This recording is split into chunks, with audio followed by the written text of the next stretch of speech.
अस्सलाम वालेकुम। कैसे हैं आप? खैरियत से ठीक ठाक हैं? तो आज की वीडियो में हम लोग मैट्रिक क्लास की जो बुक है उसमें केमिस्ट्री में आज हम सीखेंगे equilibrium constant and its units. तो equilibrium constants are determined by observing the concentration of each ingredient in a single reaction until it reach equilibrium.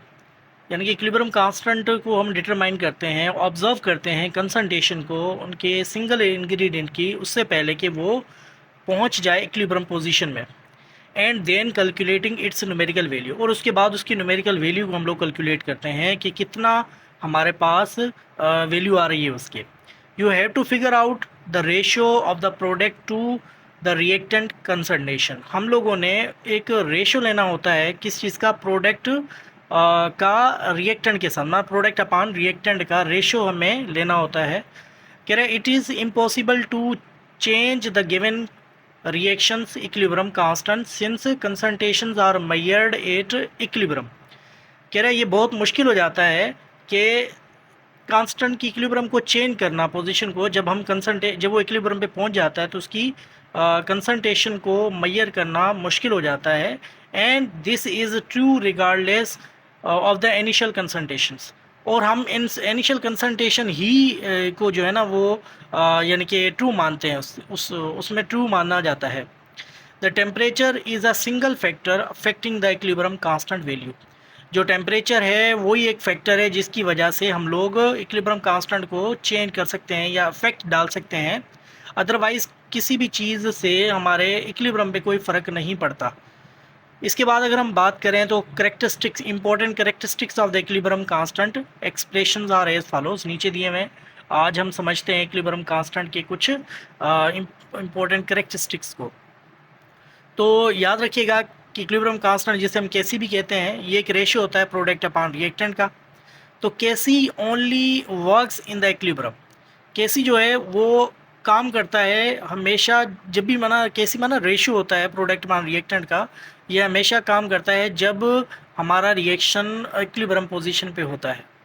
Number 2, it represent the equilibrium concentration of reactant and product in mole per decimetre cube.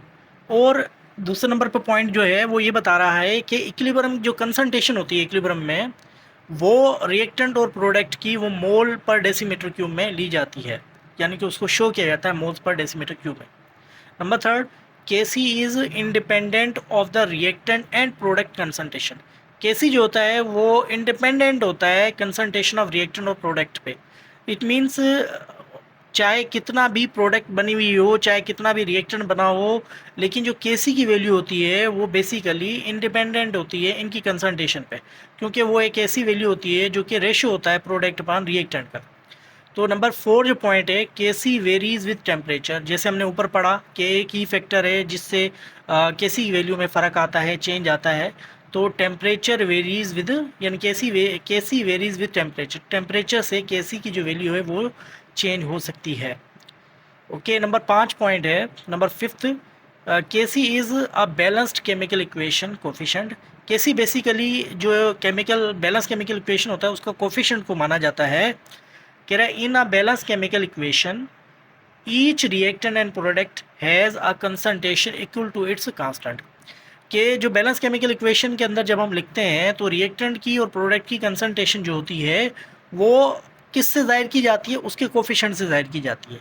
Suppose करें अगर 2 water के मोल लिखे हों, 2H2O लिखा जाए तो इसका मतलब है कि इसका कोफिशेंट 2 है और इसकी कंसंट्रेशन भी हम 2 मोल्स पर मॉलिक्यूल लेंगे हम, या मोल्स पर डेसीमीटर क्यूब लेंगे।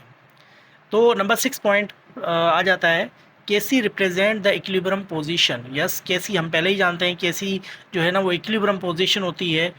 ये वो पोजीशन होती है जहाँ पे प्रोडक्ट और रिएक्टेंट दोनों बराबरी में होते हैं, इक्वल होते हैं। If KC is larger than 1, अगर केसी की वैल्यू 1 से बड़ी होती है, मींस ग्रेटर देन 1 होती है, अगर हम रेशो लेते हैं प्रोडक्ट अपॉन रिएक्टेंट का, अगर वो रेशो 1 से बढ़ जाता है, द रिएक्शन इज़ फॉरवर्ड। तो हम यूँ कह सकते हैं कि रिएक्शन जो है वो फॉरवर्ड डायरेक्शन में मूव कर रहा है। If the KC is less than 1, अगर केसी की वैल्यू यानी कि प्रोडक्ट अपॉन रेशो रिएक्टेंट की जो रेशो होता है, प्रोडक्ट मान रिएक्टेंट का रेशो जो होता है वो अगर लेस देन 1 होता है, the reaction is a reverse reaction. तो वो रिएक्शन जो है वो रिवर्स डायरेक्शन वाला रिएक्शन होगा, मीन्स वो बैकवर्ड रिएक्शन होगा कि जिसमें प्रोडक्ट टूट के दोबारा रिएक्टेंट बन रहा है। अगर 1 की यानी कि के सी की वैल्यू लेस देन 1 होगी तब। नंबर 7, रिमेंबर दैट के सी equilibrium remember that equilibrium constant Kc is a ratio of reactant to product that is utilized to define the chemical behavior। आप जानते हो कि इक्विलिब्रियम कांस्टेंट जो है बेसिकली रेशियो होता है प्रोडक्ट पान रिएक्टेंट का या रिएक्टेंट टू प्रोडक्ट का, जो कि यूटिलाइज़ किया जाता है केमिकल बिहेवियर को बताने के लिए, केमिकल बिहेवियर को दिखाने के लिए हम लोग इसे इस्तेमाल करते हैं। तो आज की वीडियो में हमने ये सीखा कि इक्विलिब्रियम कांस्टेंट क्या होता है, उसके यूनिट कैसे क्या होता है, और यूनिट के बारे में हम अगली वीडियो में इंशाल्लाह देखेंगे। आज हमने इसके कुछ कैरेक्टरिस्टिक्स के बारे में समझा और ये देखा कि किस तरह से केसी की वैल्यू बढ़ती है, कम होती है और उससे क्या फ़र्क पड़ता है।